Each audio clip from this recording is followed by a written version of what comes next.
Okay, so we're here at my high school auto shop. My son's with me. Say hi, Ren. Hi, Ren. Hi, Ren. Good, perfect. We just did welding on the Cyclekart. Welded up all the different areas of the Cyclekart.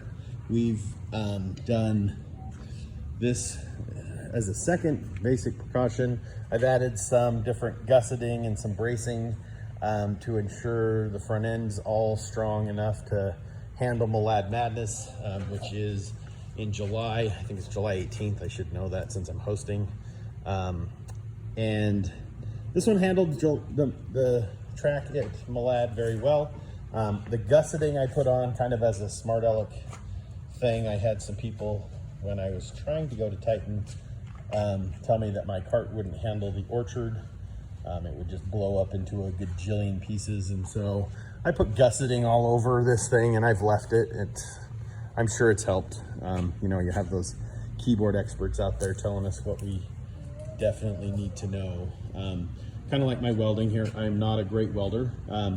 You might be looking around my shop and be like, wow, that's a nice shop. It's an auto shop. I'm an auto shop teacher. I'm not a welding teacher, but you know, I can stick metal together and I can grind it and make it look pretty. And so there's one of my welds. That one's probably better. And like I said, I've welded all the sides, all the corners, all the inside areas. So, you know, should be ready. I am gonna grind a lot of this stuff back and smooth it out and then paint the frame before I reassemble the cart. In probably in the next couple weeks will hopefully be all back together and I can start on my next cart, which the next cart is Mercedes 308 that I'm starting in the shop right now.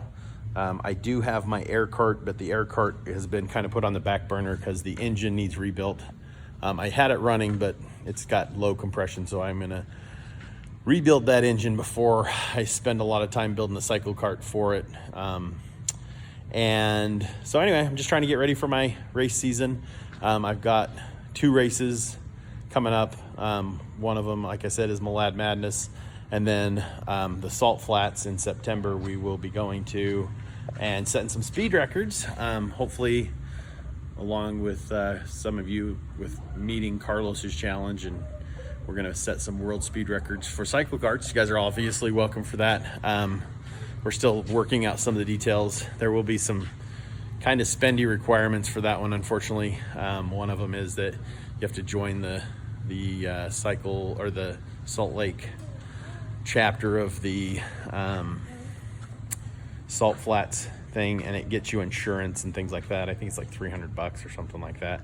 And they're talking about fire suits and helmets, and maybe even a required roll bar, even though we know some of our top speeds are going to be in the 30, 40, and maybe even 50 mile per hour range. But we'll let you know more about that when it comes up. Adam and I are hosting that, and if you haven't gone and watched Adam's videos, every Thursday night he's videoing him building his 2 carts that he's got going. He's planning to come up to Malad Madness, and any of you are welcome, obviously, to come to Malad Madness. So anyway, so that's where we're at. Cart's getting closer, so we'll next time probably be doing some grinding and probably doing some modifications on the engine. I do have a little question, I guess, out there. Dennis or Steve or someone who's actually built a Cyclekart. I don't need any keyboard wizards telling me, but my non-driven wheel. So this is my drive wheel that has the key in it. I got my brake here, obviously my sprocket, and then here my drive wheel is a little bit loose, and I think it may be the nut inside here is not tight enough. These are home built. I built these on my lathe, and so there may be some issues there as well. I haven't made it greasable yet. I am probably gonna take these off and make them greasable, but if anybody hasn't a clue or has seen this before, I'm hoping it's not wearing the axle down. I have to replace the axle. I guess I could just key it because most of my races I go to are dirt track races. So anyway, we will talk to you guys later. Bye.